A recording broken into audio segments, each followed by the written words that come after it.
Chaos, it arrives every day, without asking for permission. It is the anxiety about the future, a pressure in your chest that never eases. It is the overload of information, a constant noise that prevents silence. It is the frustration with the world and the crushing weight of your own failures. We feel like we're on a ship adrift, and the storm never passes.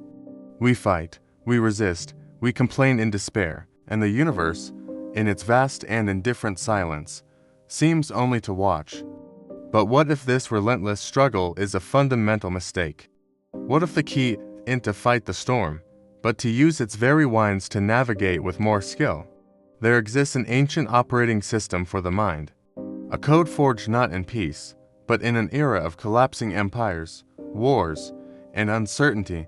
This philosophy is stoicism. It was born in a world of chaos, which makes it the perfect tool for ours.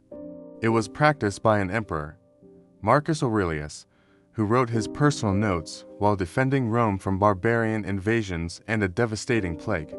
It was taught by a former slave, Epictetus, who had a body broken by his master's brutality, but a mind that no one could chain. And it was articulated by one of Rome's wealthiest men, Seneca, who survived political intrigue and exile, only to be forced to take his own life. What they sought was not happiness, that fleeting emotion. It was something much more durable, an unshakable inner strength, an inner fortress. In the next few minutes, we will not just visit this fortress. We will learn how to build it. The first pillar is the foundation of everything. It is the master key. The former slave, Epictetus, said it most clearly: the chief task in life is simply this, to identify and separate matters, so that I can say clearly to myself which are externals not under my control, and which have to do with the choices I actually control. This is the dichotomy of control. Imagine a circle, drawn on the ground around you. Inside that circle is your kingdom, the only place where you are sovereign. Inside are your beliefs, your judgments, your reactions, your integrity, and the effort you choose to apply. Outside the circle is the rest of the universe, the opinion of others, the global economy, the final outcome of your efforts. How the world will change, if you will get sick, if someone will love you. All our anxiety, anger, and despair stem from a single error, desperately trying to control what is outside our circle. You do not control the algorithm that decides if your work will be seen, but you do control the quality and consistency of the work you create. You do not control a doctor's diagnosis, but you do control how you research your options, how you care for yourself, and the courage with which you face the situation. The energy you waste worrying about the uncontrollable is the same energy that could be used to build yourself. The daily training begins here. With every event, ask yourself if it is inside or outside your circle. Focus only on what is inside. This is the first and highest wall of your fortress. Once you master this separation, the second pillar invites you to a deeper, more radical step. Do not just accept your fate. Do not just tolerate it. Love it? This is amor fati, the love of what happens. It is the proactive decision to see everything, the good, the bad, the painful, as necessary, beneficial, and an indispensable part of your path. This is not passive fatalism, it is an active and vigorous acceptance. The obstacle is not in the way, the obstacle is the way. Marcus Aurelius compared this mindset to a great fire, a brilliant, voracious flame that transforms everything thrown into it into more flame and more brilliance. Think of a past struggle in your life, one that broke you. Now, look at the person you are today because of it.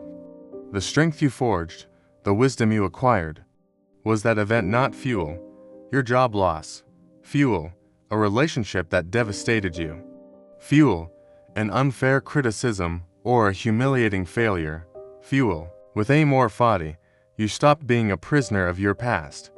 You become the alchemist who transforms it into power. But how do you practice this? How do you train the mind for chaos? The Stoics use daily tools. 1. To give us perspective, is the view from above.